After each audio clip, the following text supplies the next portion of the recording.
오늘 하나님의 말씀 누가복음 17장 11절에서 17절 말씀 함께 합니다. 예수께서 예루살렘으로 가실 때 사마리아와 갈릴리 사이로 지나가시다가 한 마을에 들어가시니 나병 환자 10명이 예수를 만나 멀리 서서 소리를 높여 이르되 예수 선생이여 우리를 불쌍히 여기소서 하거늘 보시고 이르시되 가서 제사장들에게 너희 몸을 보이라 하셨더니 그들이 가다가 깨끗함을 받은지라. 그 중에 한 사람이 자기가 나은 것을 보고 큰 소리로 하나님께 영광을 돌리며 돌아와 예수의 발 아래에 엎드려 감사하니 그는 사마리아 사람이라. 예수께서 대답하여 이르시되 10사람이 다 깨끗함을 받지 아니하였느냐? 그 9은 어디 있느냐? 아멘. 할렐루야. 네, 오늘 오신 모든 분들 주님의 이름으로 축복합니다. 여러분 아시지만 한국에서는 지금 추석 연휴를 보내고 있습니다. 아마 이번 추석 연휴를 맞이해서 이 가족 친지들과 함께 추석을 보내기 위해서 한 4천만 명이 이렇게 이동을 했다고 합니다. 어떻게 보면 세상에서는 유례 없는 그러한 모습이 아닌가 생각을 합니다. 여러분 추석 때가 되면 이렇게 모두들 마음이 굉장히 풍요로워지고 또 여유가 있는 것 같습니다. 그래서 그런지 추석 때가 되면 우리가 떠오르는 그러한 말이 있죠. 더도 말고 덜도 말고 늘 한가위만 같아라. 뭐 이런 얘기들 아마 생각날 거예요. 사실 이 말은 굉장히 우리 민족에게는 가슴 아픈 얘기죠. 여러분 아시지만 경제적으로 굉장히 먹기 어려운 그러한 시절이 있었습니다. 근데 추석 때만큼은 수확이 나서 먹는 것도 풍부하고 또 사람들의 인심도 넉넉한 때였습니다. 그래서 이 365일 매일 지낼 때 추석 때처럼 이때처럼 지냈으면 좋겠다 하는 염원과 소원이 담겨져 있는 말이기도 합니다. 여러분 추석하면은 어떤 것이 생각이 납니까? 아마 송편 아니면 보름달, 이 보름달이 아마 여러분 생각날 거예요. 이 보름달이 영어로 이제 full moon이라 그러죠. 완전히 꽉 찬 그러한 달.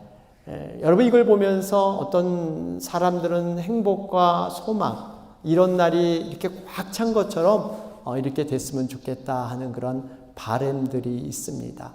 여러분 이 추석이란 그 유래를 보면 이 한가위라고도 하죠. 중추절. 그 한자로 중추절이라고도 하는데 여러분 이 가위라는 말은 가운데 이런 뜻이 있습니다.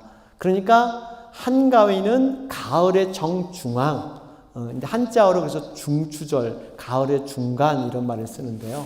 여러분 추석은 양력이 아니라 음력으로 세게 되죠. 그래서 음력의 가을은 7월, 8월, 9월 이 3개월인데 8월의 중앙, 그러니까 가장 3개월 중에 가장 중앙은 8월이고 8월 중에 또 가장 중간은 15일.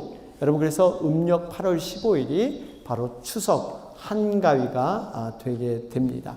어쨌든 이 추석을 보낼 때 우리가 여러분들을 보면 굉장히 마음이 풍요롭고 이 수확에 대한 자연에 대한 이 감사하는 마음, 또 이 조상들에게 감사하는 마음, 또 이제 그동안 이웃들에게 사랑을 받아서 이렇게 감사하는 마음.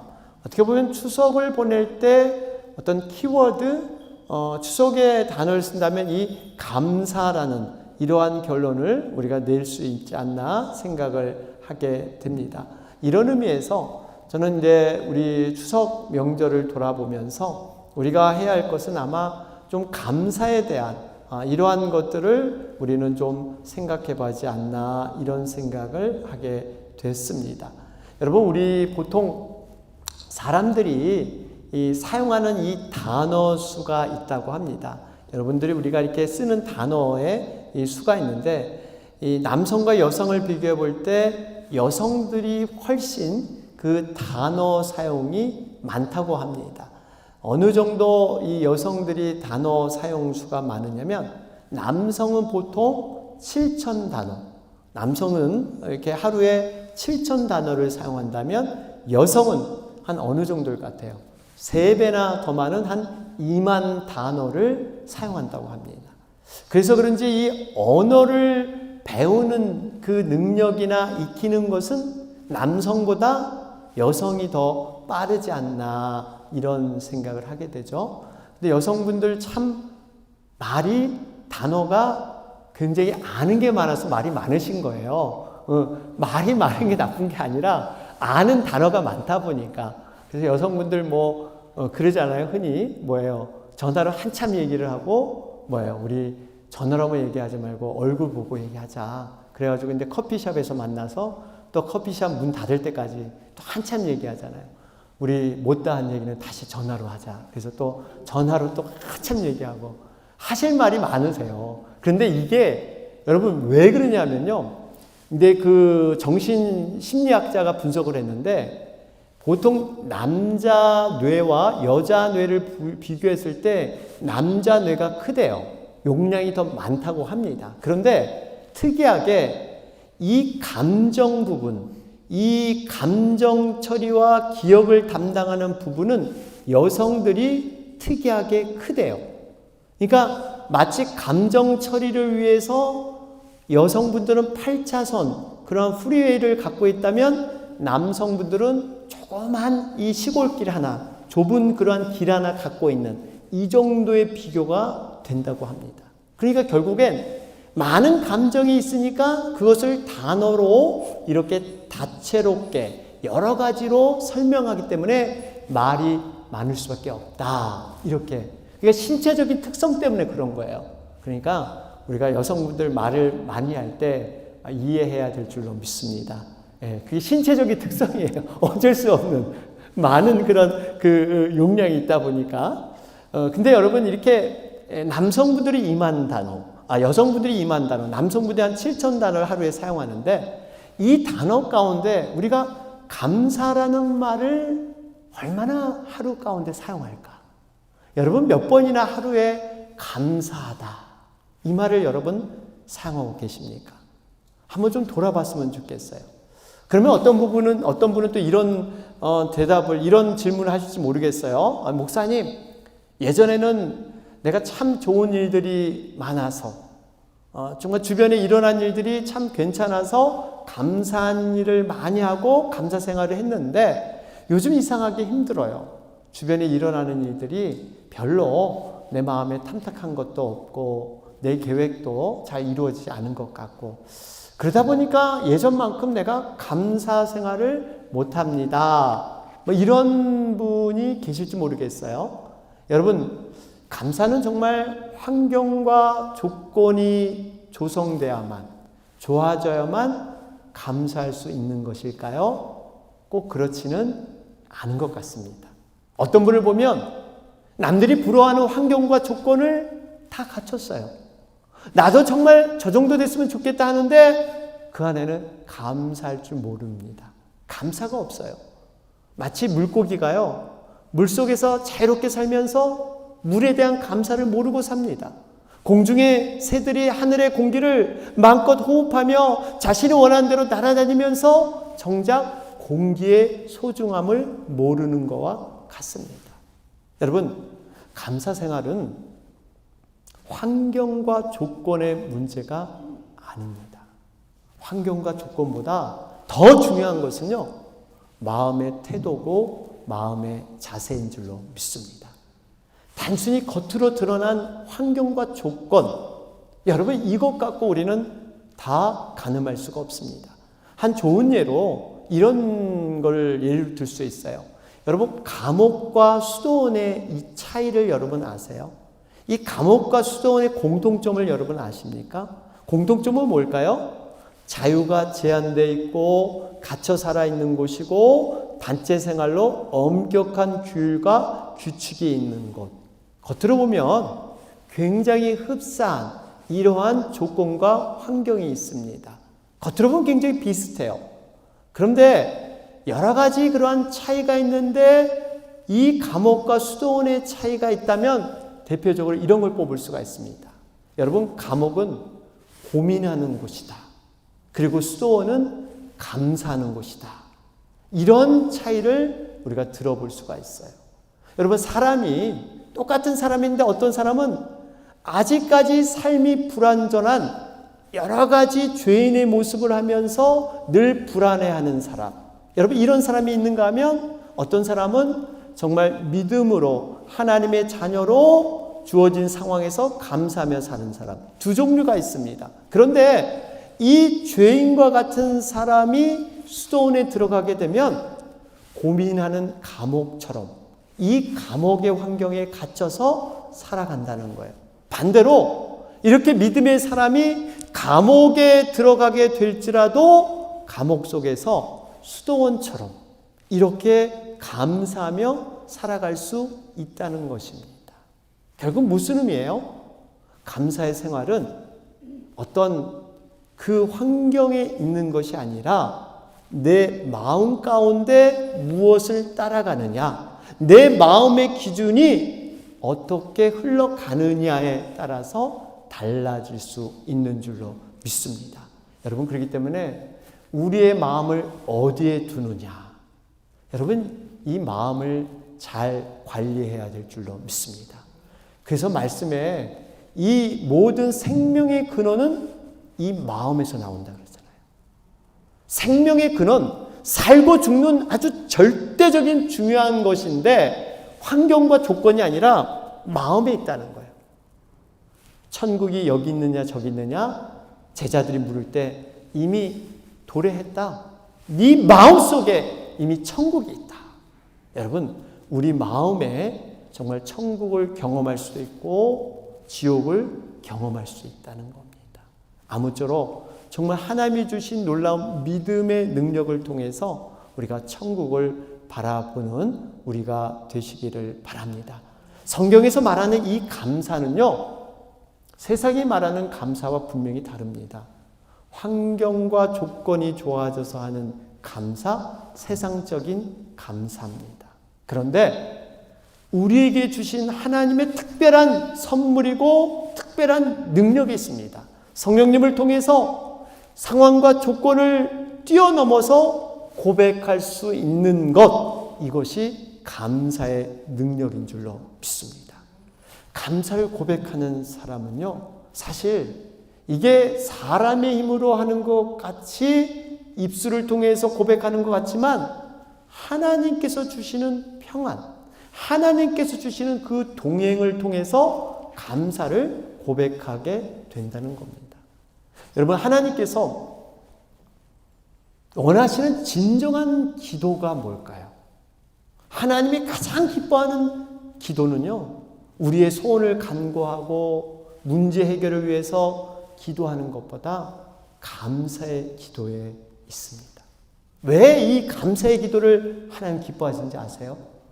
감사 기도에는요, 이미 하나님께서 내 소원과 문제에 간섭하셔서 해결하심을 믿고 믿음으로 고백하는 그 고백이 바로 이 감사에 들어있기 때문입니다. 감사할 때 살아계신 하나님은 이미 전능하시고 내 어려운 문제 가운데 이미 선한 것으로 응답해 주실 것을 믿고 고백하는 것, 여러분, 이것이 바로 감사에 들어있어요.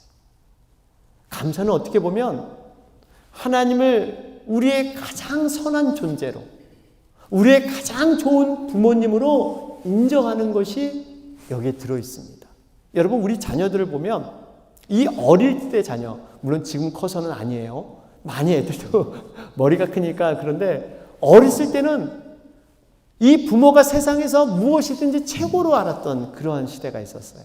참 그때가 그립죠. 뭐든지 그냥 이 부모님은 모두 잘 고치고 제일 힘도 세고 모두 달리기도 제일 빠르고 그저 부모를 최고로 합니다. 여러분, 이 최고로 믿는 고백이 바로 이 감사라는 거예요. 우리 부모님 하나님을 정말 사랑하는 자녀로서 가장 좋은 것, 선한 것을 줄 것을 믿고 감사하는 것. 여러분, 이게 바로 감사의 능력이 들어있습니다. 뿐만 아니라 여러분, 우리가 정말 이 감사를 할 때요, 이 사탄 마귀가 주는 그러한 그물과 같은 이러한 무기에 우리가 걸려들지 않게 된다는 겁니다. 여러분, 세상에도 이런 말 있죠? 웃는 얼굴에 침 못 뱉는다. 이런 말이 있는데, 감사하는 자에게요, 사탄과 마귀가 함부로 접근하지 못합니다. 여러분, 사탄 마귀는 우리를 여러 가지 어둠의 영에 자꾸 그 생각에 쉽게 말하면 이렇게 꽂히게 만들어요. 어떤 생각에 참 어두운 영에 갇혀서 근심하게 만들고 불안하게 만들고 뭔가를 걱정되게 만드는 우리의 그러한 생각에 갇히게 하는데, 여러분, 감사가 그 사탄을 물리치는 강력한 무기고, 감사를 선포할 때 정말 하나님의 성령의 방패가 우리에게 주어진다는 사실입니다. 여러분, 그렇기 때문에 우리가 힘들고 어려울 때마다 고개를 들어서 하나님에 대한 감사를 여러분 찾아보세요. 내가 불평하고 원망이 찾아오고 뭔가 힘들고 어려울 때 여러분, 감사를 돌아보면요, 하나님의 은혜가 착 우리 마음속에 들어오면서 정말 이 마음이 다시 한번 새로워집니다. 여러분, 이게 감사의 놀라운 효과예요.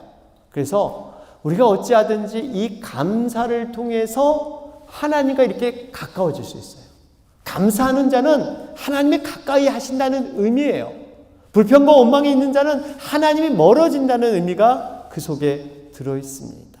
여러분, 분명히 천국은요, 하나님의 나라는 우리 마음속에 이미 임했어요.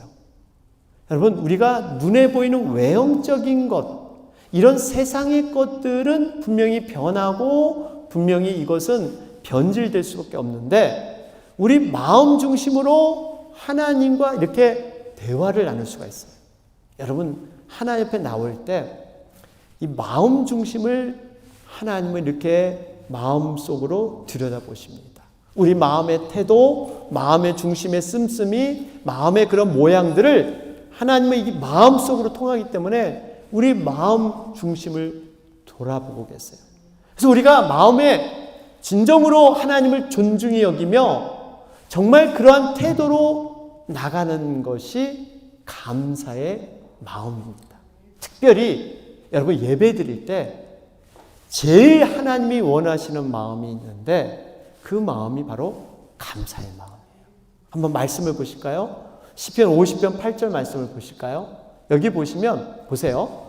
나는 내 재물 때문에 너를 책망하지는 아니하리니 내 번제가 항상 내 앞에 있음이로다. 그러면서 여러분, 내 14절 15절 말씀을 보면 감사로 하나님께 제사를 드리며 지존하신 이에게 내 서원을 갚으며 환난 날에 나를 부르라. 내가 너를 건지리니 내가 나를 영화롭게 하리라.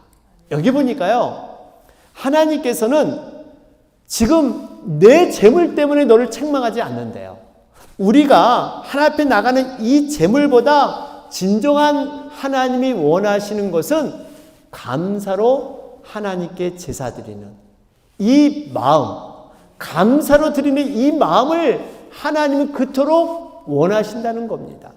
이렇게 나가는 자는요, 소원을 갚으며 환난 날에 자신을 부르게 되면, 하나님을 찾게 되면 하나님이 건져주신대요. 여러분, 이 의미를 아세요? 그러니까 우리가 어떤 문제를 해결하고 어떤 기도를 정말 하나님 이루어주세요, 이거보다 더 중요한 것은 하나님 감사합니다. 이 감사의 마음으로 나가면요, 오히려 환난 날에 우리를 건져주시고 하나님이 그것을 통해서 영광 받으신대요.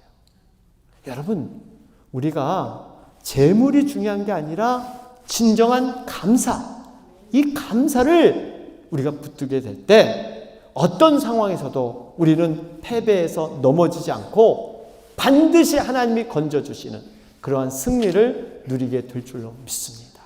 오늘 본문 스토리는 우리가 잘 알고 있는 내용입니다. 본문의 저자는 누가예요. 누가 지었나요? 예, 누가가 지었습니다. 예, 누가의 직업은 의사입니다. 의사. 네. 아픈 사람, 병든 사람에 굉장히 관심이 많았죠. 오늘 본문에도 보니까 이 병 고치는 그런 기사가 등장을 합니다. 나병 환자 10명. 여러분, 이 나병 환자는 그 당시 하나님으로부터 저주받아서 이렇게 얼굴이 문드러지고 손과 발이 썩어지는, 그리고 죽고 마는 이러한 병이었습니다. 특별히 당시에는 전염성이 있다고 생각해서 이렇게 격리 생활을 하고요. 마치 구원받지 못한 죄인처럼 성 밖에서, 이 유대인들이 사는 성 밖에 쫓겨나서 평생 그곳에 지내야 되는, 그리고 사람들이 지나가면 나는 나병 환자입니다. 나병 환자입니다. 가까이 오지 마세요. 내 옆에 오지 마세요. 부정합니다. 이렇게 알려야 했던, 만약에 그렇게 알리지 않았고 그냥 이런 보통 사람들에게 가까이 오면 돌로 쳐 죽임을 당하는 아주 그러한 아주 몹쓸 병이었습니다. 예수님이 지나간다는 소식을 들었어요. 10명의 나병 환자가 일제히 살려달라고 외쳤습니다. 그 중에 9명은 유대인, 하나님을 알고 있는 존재들, 한 명만이 사마리아 이방인이었습니다. 10명의 문둥병자가, 10명의 나병 환자가 다 해결을 받았어요. 병이 나았어요.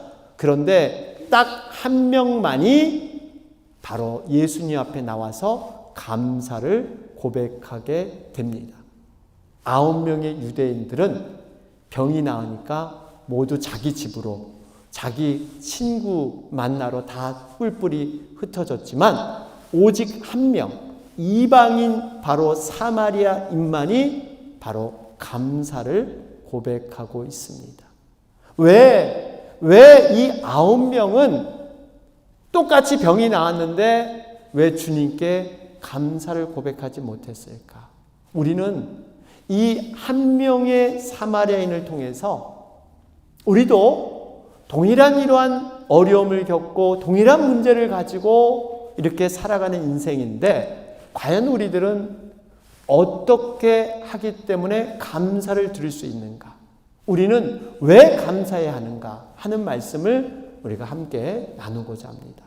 본문에서 어떻게 이렇게 감사를 할 수 있었을까요? 첫 번째로, 문제가 있는 인생을 예수님은요, 결코 외면하지 않고 직접 찾아오셔서 만나 주시기 때문에 우리는 감사할 줄로 믿습니다.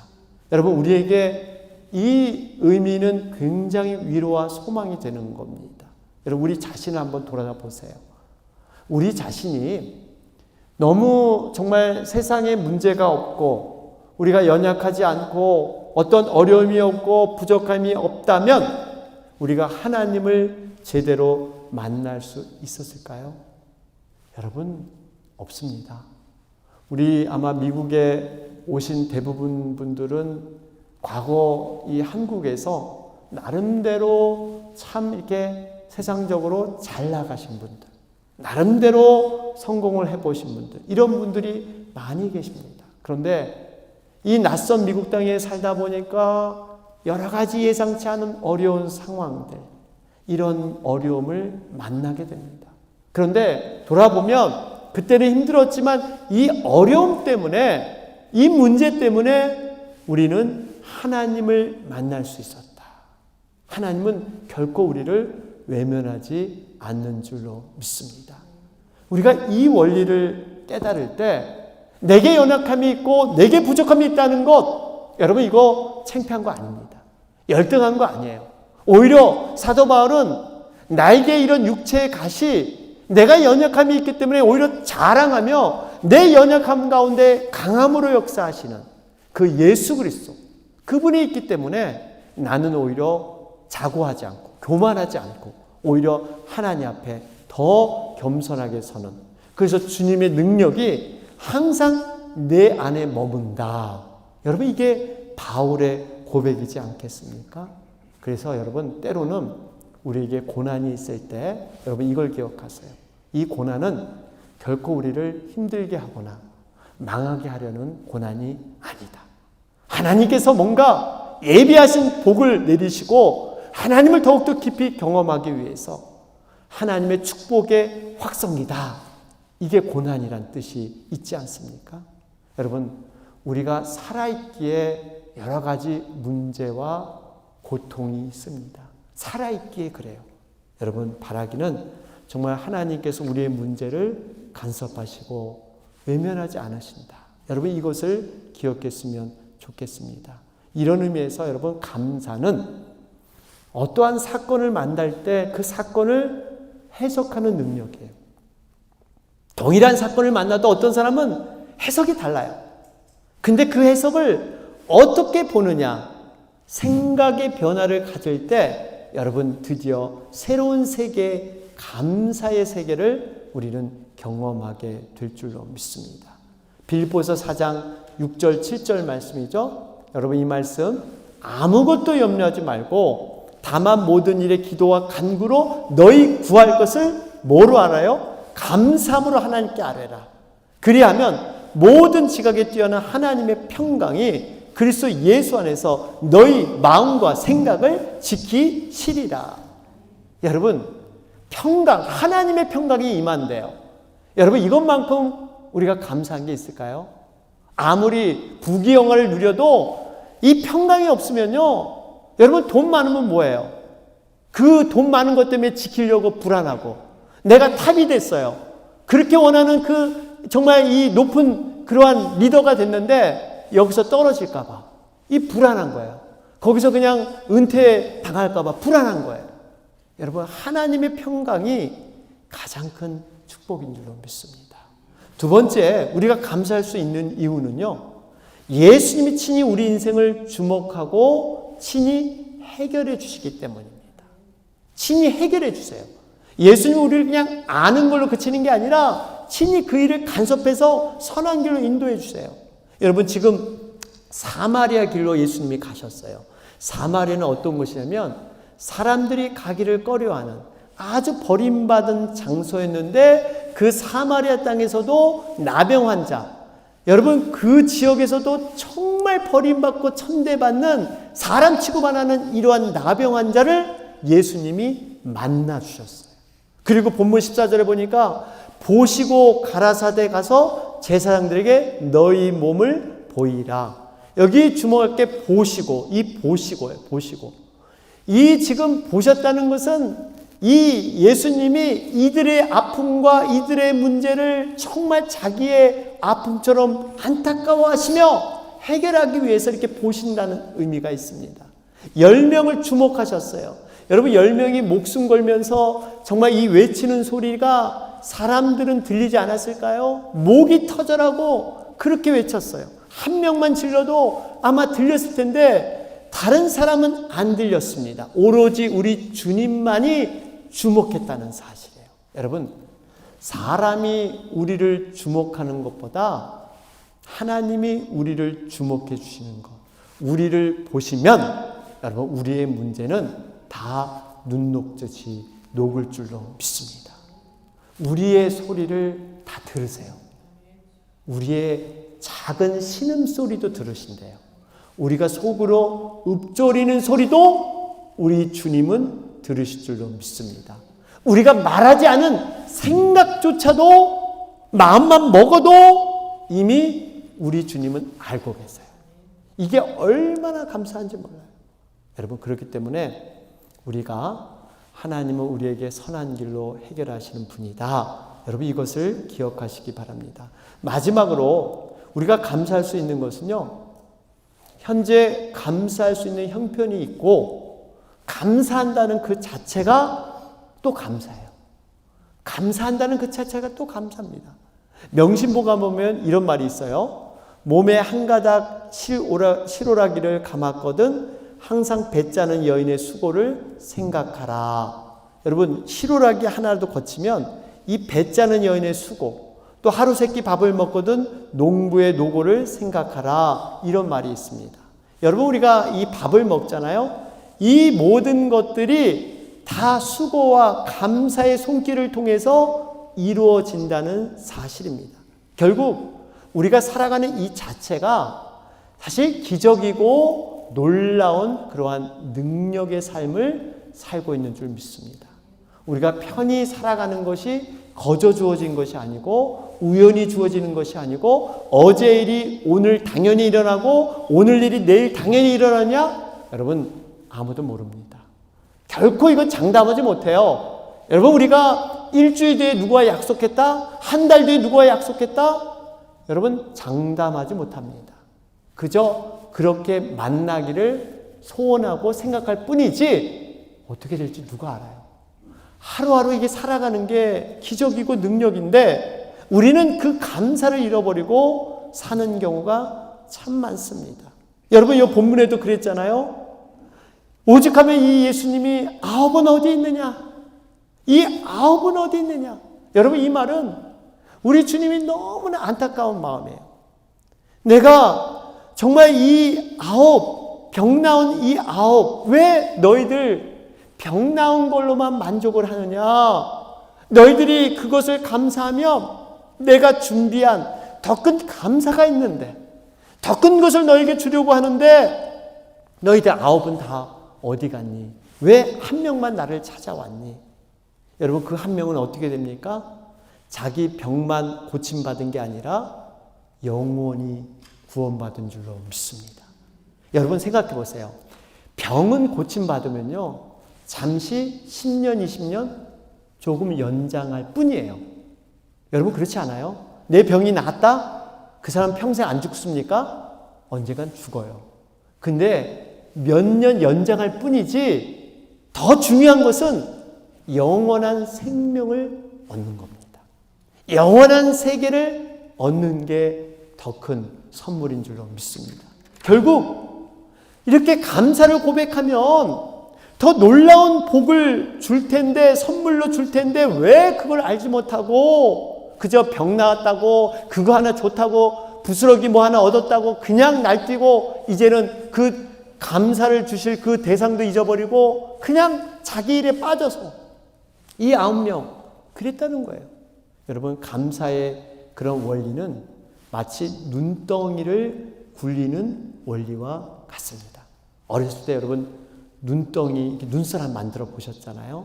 처음엔 보잘것없이 작은 것으로 시작을 하는데요. 눈이 이렇게 뭉쳐져서 이걸 굴리게 되면요.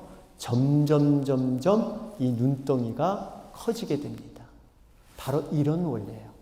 우리가 작은 것에 감사하면요. 하나님은 더 큰 것으로 감사를 만들어 주실 줄로 믿습니다. 사랑하는 여러분, 하나님께서 우리가 이 땅에 살아갈 때 하나님의 뜻을 이루면서 살기를 원하세요. 여러분, 하나님의 뜻은 간단합니다. 항상 기뻐하라, 쉬지 말고 기도하라, 범사에 감사하라. 이것이 너희를 향한 하나님의 뜻이니라.